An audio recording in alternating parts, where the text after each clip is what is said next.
Hello, dear, hello, dear students and friends. You're most welcome to my channel Locus Maths Solution. I am maths teacher Om Prakash Pathak. Once again, today I am going to explain you about concepts of number system. This is my fifth volume. Let's work out. Today I am going to explain you about integers. Integers means पूर्णांक. पूर्णांक का definition देने का कोई आवश्यकता नहीं है, इसका मैं एग्जाम्पल के थ्रू समझाता हूँ। सारी गिनती अर्थात जितनी प्राकृत संख्या है वे सभी पूर्णांक है, जैसे 1, 2, 3, 4 etc। प्राकृत संख्या का निगेटिव करिएगा तो भी पूर्णांक होगा, जैसे -1, -2, -3, -4 etc। और साथ साथ जीरो भी पूर्णांक है। मतलब कि जितनी धनात्मक गिनती है और जितनी ऋणात्मक गिनती है और साथ साथ जीरो वो पूर्णांक है। नोट देखिए, integers are denoted by capital I और जेड। सभी पूर्णांक को कैपिटल अक्षर आई और जेड से सूचित किया जाता है। अब जितना हमने अब तक पढ़ा उसका सारांश। इवन नंबर और ओड नंबर सबसेट होता है नेचुरल नंबर का, नेचुरल नंबर सबसेट होता है होल नंबर का, और होल नंबर सबसेट होता है इंटीजर का। मतलब कि जितना इवन नंबर है और ओड नंबर है वो सारे के सारे नेचुरल नंबर में आते हैं। जितना नेचुरल नंबर है वे सारे के सारे होल नंबर में आते हैं। जितना होल नंबर है वो सारे के सारे इंटीजर्स में आते हैं। और अब आज मैं रेशनल नंबर्स के बारे में बताऊंगा, इसका डिफिनीशन दे रहा हूं। देखिए, रेशनल नंबर्स मीन्स परमेय संख्या। इसका इंग्लिश में डिफिनीशन है a number of the form p by q where p and q be integers and q does not equal to 0। A number of the form p by q where p and q be integers and q does not equal to 0। इसका हिंदी में definition, वैसी सभी संख्याएं जो p by q के रूप में हो जहां p और q पूर्णांक है तथा q अर्थात डिनोमिनेटर 0 के बराबर नहीं होना चाहिए। मतलब कि ऊपर कोई संख्या हो, मान लीजिए 1, और नीचे कोई संख्या होना चाहिए 2। ऊपर भी पूर्णांक होना चाहिए, नीचे भी पूर्णांक होना चाहिए। यहाँ पर 1 भी पूर्णांक है, 2 भी पूर्णांक है। ध्यान से देखिए, नीचे वाला 2 है, 0 के बराबर नहीं है। ऊपर हम 0 ले सकते हैं, जैसे मान लीजिए 0/2, ऊपर हम 0 ले सकते हैं, नीचे 0 नहीं लेंगे। नीचे 1/0 ऐसे नहीं हो सकता है, क्योंकि नीचे 0 आ गया। नीचे 0 नहीं आना चाहिए। तो वैसी संख्याएं जो बट्टे के रूप में लिखी जा सकती है, जो नोमिनेटर बाय डिनोमिनेटर के रूप में लिखी जा सकती है, जिसका नोमिनेटर और डिनोमिनेटर वैसी सभी संख्याएं जो नोमिनेटर बाय डिनोमिनेटर के रूप में लिखी जा सके, जिसका नोमिनेटर और डिनोमिनेटर दोनों पूर्णांक होना चाहिए और डिनोमिनेटर 0 नहीं होना चाहिए। जैसे इसका एग्जाम्पल समझा रहा हूँ।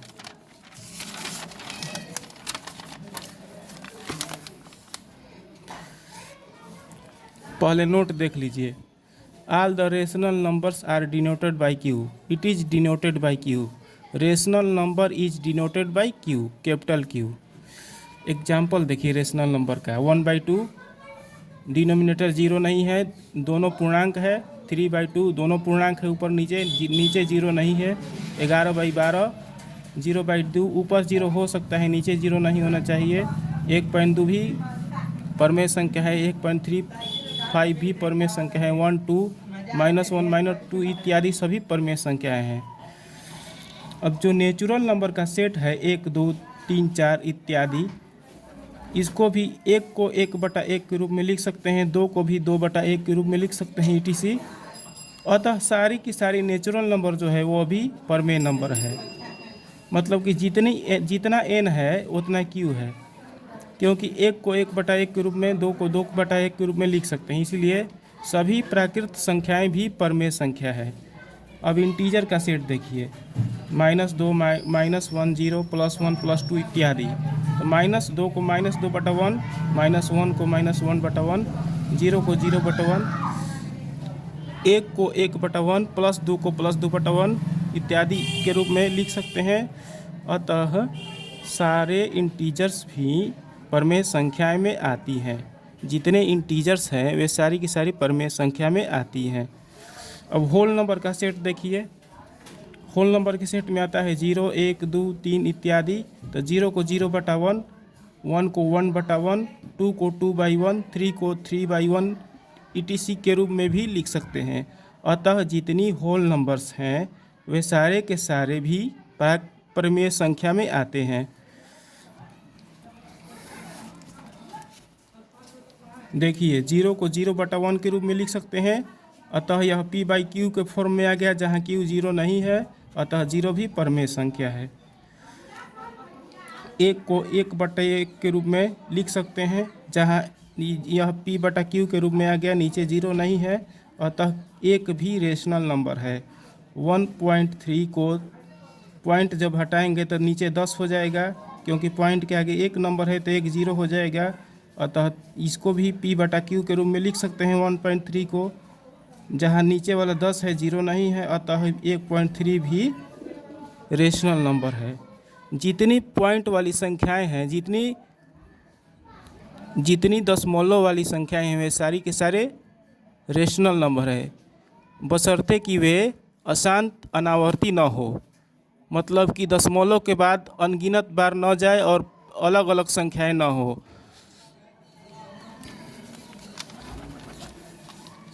मान लीजिए कि एक दशमलव के बाद संख्या आती है और किसी स्थान पर आकर वह रुक जाती है, तो भी वे रेशनल नंबर होंगी।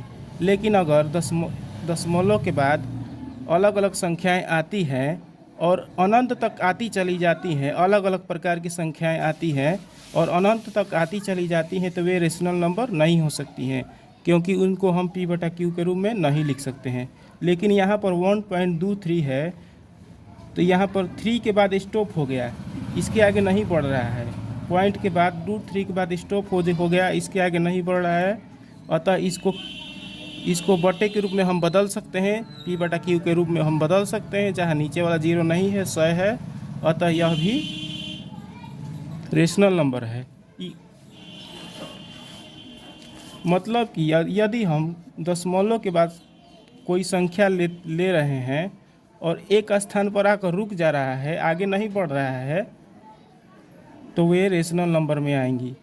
अब देखिए 1.2 है, 1.2 के ऊपर रेकरिंग है, तो जितनी रेकरिंग वाली संख्याएं हैं, पॉइंट के बाद जितनी रेकरिंग वाली संख्याएं हैं, उनको भी हम p/q के रूप में बदल सकते हैं। जैसे 1.2 के ऊपर रेकरिंग है, इट इज आल्सो परमेय संख्या, because it also can be written as in of the form p/q where q does not equal to 0। देखिए एग्जाम्पल 1.2 के ऊपर रेकरिंग है, तो इसको p/q के रूप में बदलने के लिए 12 पूरा ले लेंगे और रेकरिंग वाला संख्या छोड़कर 1 बचा है तो घटा देंगे, बटा 9। एक संख्या के ऊपर रेकरिंग है तो 1 9, तो 11/9 मीन्स कि इसको भी हम p/q के रूप में चेंज कर सकते हैं। जितनी पॉइंट के बाद जितनी रेकरिंग वाली संख्या हैं, उनको भी हम p/q के रूप में बदल सकते हैं। अतः जितनी रेकरिंग वाली संख्याएं हैं, अर्थात जितनी अशांत आवर्ती संख्याएं हैं, नॉन टर्मिनल रिपीटिंग डेसिमल्स हैं, उनको हम we can change of the form p/q, hence these numbers are also rational numbers. जैसे 1.3 के ऊपर रेकरिंग हो गया है, 22.747 के ऊपर रेकरिंग हो गया है, ये सारी के सारे रेशनल नंबर्स हैं। नोट देखिए 1/0 is undefined number, 1/0 is undefined number, we can not write it of the form p/q। 1/0 को हम p/q के रूप में नहीं लिख सकते हैं। यहाँ पर देखिए 1/0, नीचे 0 आ गया, जहाँ q 0 नहीं होना चाहिए, रेशनल नंबर में, लेकिन यहाँ पर 0 हो गया क्यू, अतः 1/0 रेशनल नंबर नहीं है। 2/0, 3/0 etc. not rational numbers. In fact, these are not any type of numbers. 2/0, 3/0 इत्यादि संख्याएं वैसी संख्याएं जो p/q के रूप में हो लेकिन q 0 हो, मीन्स डिनोमिनेटर 0 हो, वे सभी संख्याएं रेशनल नंबर नहीं हो सकती हैं, क्योंकि रेशनल नंबर का डिफिनीशन है कि डिनोमिनेटर 0 नहीं होना चाहिए। लेकिन वैसी संख्याएं जिसका डिनोमिनेटर 0 है वे रेशनल नंबर हो ही नहीं सकती हैं, क्योंकि हमने पहले ही आपको बता दिया है कि डिनोमिनेटर 0 नहीं होना चाहिए। लाइक 2/0, 3/0 का डिनोमिनेटर 0 है, अतः ये सभी संख्याएं रेशनल नंबर्स नहीं हो सकती हैं। In fact this are not any type of number, यह किसी भी प्रकार की संख्याएं नहीं हो सकती हैं। रेशनल नंबर भी नहीं हो सकती हैं, इरेशनल नंबर भी नहीं हो सकती हैं। अब मैं आगे समझा रहा हूँ।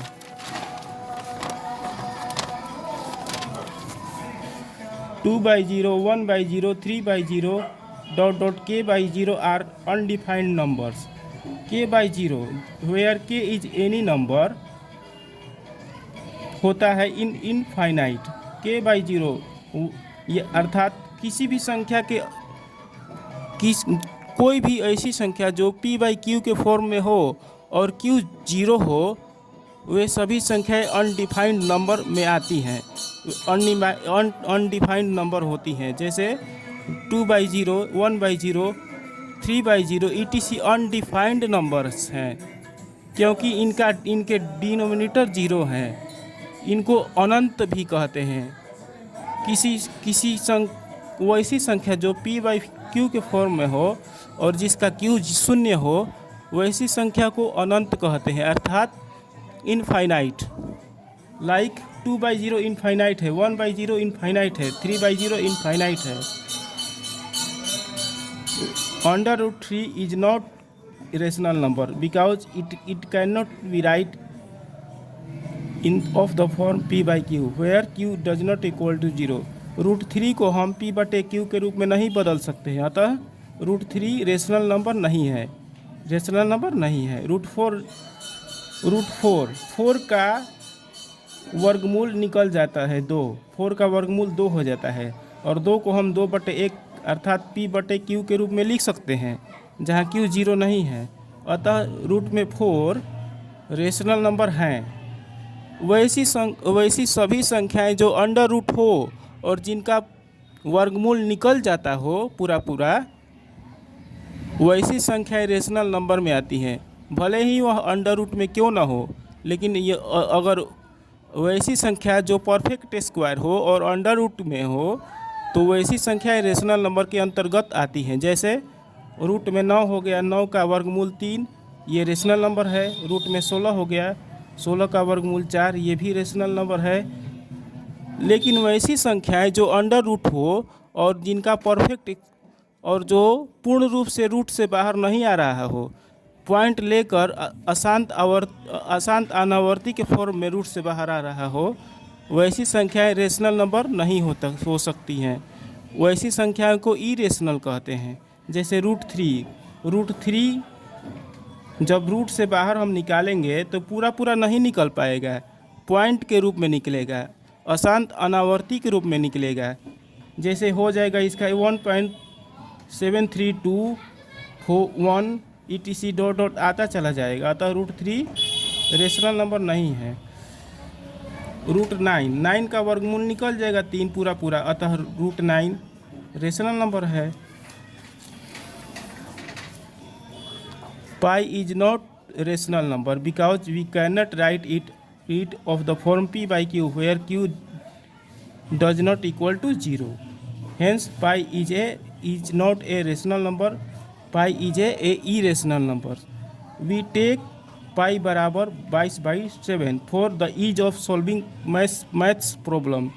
हम लोग पाई का मान 22/7 लेते हैं, क्योंकि इससे मैथ के समस्याओं को सुलझाने में हमें सुविधा प्राप्त होती है। लेकिन पाई का मान 22/7 वास्तव में नहीं होता है। पाई एक अशांत अनावर्ती संख्या है जिसका मान लगभग 22/7 के बराबर होता है। सबसे सबसे नज़दीकी मान 22/7 पाई का देता है, अतः हम पाई का मान सुविधा के लिए 22/7 ले लेते हैं। वास्तव में पाई का वास्तविक मान 22/7 के बराबर नहीं होता है। पाई का वास्तविक मान अशांत अनावर्ती हमें प्राप्त होता है, अतः पाई वास्तव में अपरिमेय संख्या है। लेकिन मैथ के समस्याओं को सुविधाजनक रूप से सुलझाने के लिए हम पाई का मान 22/7 ले लेते हैं।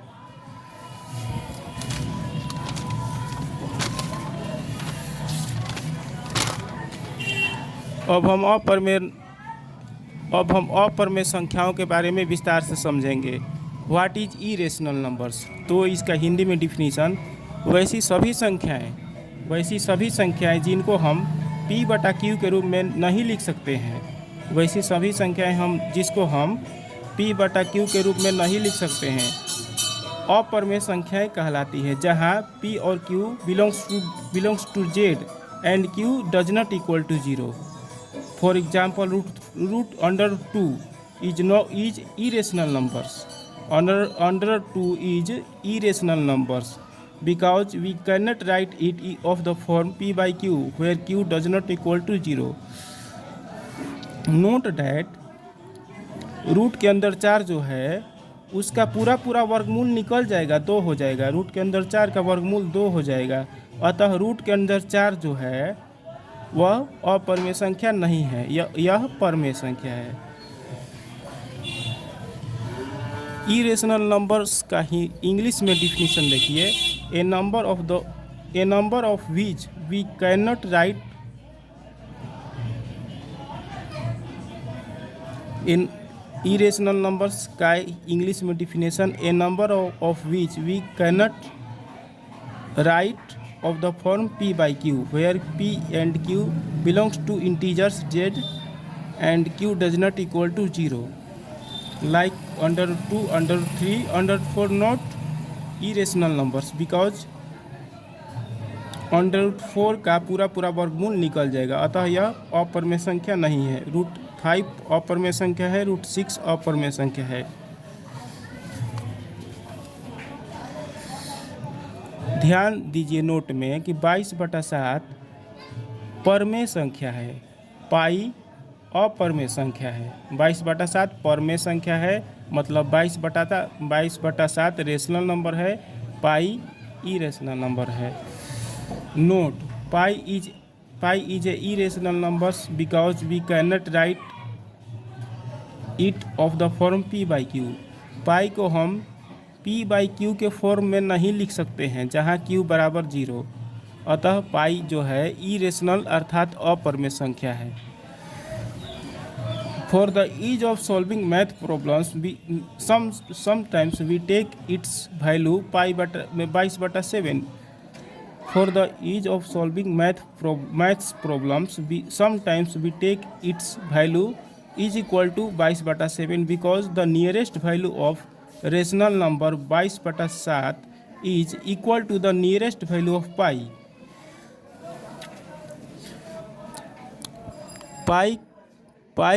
पाई का सबसे जो करीबी मान होता है वह परिमेय संख्या 22/7 के बराबर होता है। अतः कभी कभी गणित के समस्याओं को आसानी से सुलझाने के लिए हम पाई का मान 22/7 ले लेते हैं, लेकिन वास्तव में पाई का मान 22/7 के बराबर नहीं होता है।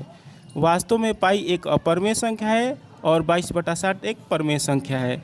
लेकिन सुविधाजनक रूप से मैथ के समस्याओं को हल करने के लिए पाई का मान हम 22/7 के बराबर ले लेते हैं। पाई का मान हम 22/7 ले लेते हैं क्योंकि 22/7 का जो करीबी मान होता है दशमलव के 2 स्थानों तक, वह लगभग पाई के मान के एकदम बराबर होता है, इसलिए पाई का मान हम 22/7 ले लेते हैं। In fact, the actual value of pi be 3.1416 ... मतलब पाई का जो वास्तविक मान है वह 3.1416 बढ़ते जाएगा मतलब कि पाई का एक्चुअल मान अशांत अनावर्ती दशमलव संख्या है और अतः पाई जो है एक अपरिमेय संख्या है। And the value of 22/7 the nearest value of 22/7 be 3.14, अतः 22/7 परिमेय संख्या है। लेकिन हम पाई का मान 22/7 ले लेते हैं क्योंकि पाई का जो बहुत ही करीबी मान होता है वह एक परिमेय संख्या 22/7 के बराबर होता है, अतः हम पाई का मान 22/7 ले लेते हैं। आज का हमारा यह वीडियो कैसा लगा ज़रूर बताइएगा कमेंट बॉक्स में। अगर आपको पसंद आया हो तो लाइक ज़रूर कीजिएगा और अपने दोस्तों के साथ इसलिए शेयर कीजिएगा कि इस वीडियो से आपके दोस्त घर बैठे ही गणित का वास्तविक ज्ञान अच्छी ढंग से ले पाएंगे। मैं पूरा कोशिश कर रहा हूं कि अधिक से अधिक बच्चे इससे जुड़े और गणित का लाभ उठाएं, गणित के कंसेप्ट को गहराई से समझें बिना इधर उधर गए हुए। अगर मेरी वीडियो में कुछ त्रुटि हो गई हो तो ज़रूर इसकी ओर मेरा ध्यान आकर्षित करिएगा। और अगर मेरा वीडियो पसंद आया हो तो मेरे चैनल को अवश्य सब्सक्राइब करिएगा। इससे आपको यह लाभ होगा कि जितना मैं वीडियो बनाऊंगा सर्वप्रथम आपके पास वह बिना लाग लपेट के एकदम आपके पास हाजिर हो जाएगा। आपको ज़्यादा मेहनत मेरे वीडियो खोजने के लिए नहीं करना पड़ेगा। Thank you.